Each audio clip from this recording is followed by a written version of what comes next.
সম্মতি ছাড়া মেয়েদের গায়ে হাত দেন পরিচালক, শাস্তি চান অভিনেত্রী। ব্রাহ্মণ সম্প্রদায়ের বিরুদ্ধে মন্তব্য করে বিতর্কের মুখে বলিউডের স্বনামধন্য পরিচালক অনুরাগ কাশ্যপ। প্রতীক গান্ধীর ছবি ফুলের ছাড়পত্র পেতে দেরি হওয়ায় ব্রাহ্মণদের ওপর ক্ষোভ উগরে দেন তিনি। তারপর থেকেই কটাক্ষের মুখে এই নির্মাতা। আপত্তিকর মন্তব্যের জন্য অনবরত হুমকিও পাচ্ছেন অনুরাগ।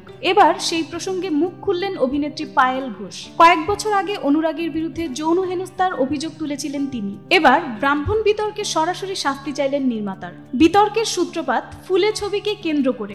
জ্যোতিরাও ফুলের চরিত্রে অভিনয় করেছেন প্রতীক গান্ধী, কিন্তু ছবি নিয়ে আপত্তি জানান ব্রাহ্মণ সম্প্রদায়ের মানুষেরা। তার জেরেই সিবিএফসি থেকে ছাড়পত্র পেতে দেরি হয়। এ প্রসঙ্গেই অনুরাগ মন্তব্য করেছিলেন, ব্রাহ্মণদের উপর আমি প্রস্রাব করি, ব্যাস। তারপরেই কঠোর সমালোচনার শুরু। শুধু তাই নয়, থানায় দায়ের করা হয় এফআইআর। পায়েল দাবি করেছেন, এই মন্তব্যের জন্য অনুরাগকে সমাজ থেকে এবং বলিউড থেকে বয়কট করা উচিত।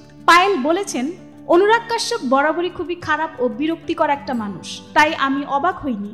হিন্দু ধর্মে আমরা নারীদের দেবী বলে মানি, কিন্তু তিনি তো সম্মতি ছাড়াই মেয়েদের গায়ে হাত দেন, তাই তিনি ব্রাহ্মণদের নিয়ে আপত্তিকর মন্তব্য করেছেন। এটা জেনে অবাক হওয়ার কি আছে? তিনি যা বলেছেন তা অত্যন্ত লজ্জাজনক। এ ধরনের মানুষের সমাজে বা বলিউডে জায়গা হওয়ারই উচিত নয়। পায়েল ক্ষোভ উগরে দিয়ে বলেছেন, তাকে ছাড়াই এই ইন্ডাস্ট্রি ভালো থাকবে। অন্যদের প্রতি যাদের কোনো সম্মান নেই তাদের এখানে দরকার নেই। বহু খারাপ কাজ করে পার পেয়ে গেছেন, কিন্তু কর্মফল তো ভুগতেই হবে। আশা করছি কড়া পদক্ষেপ গ্রহণ করা হবে।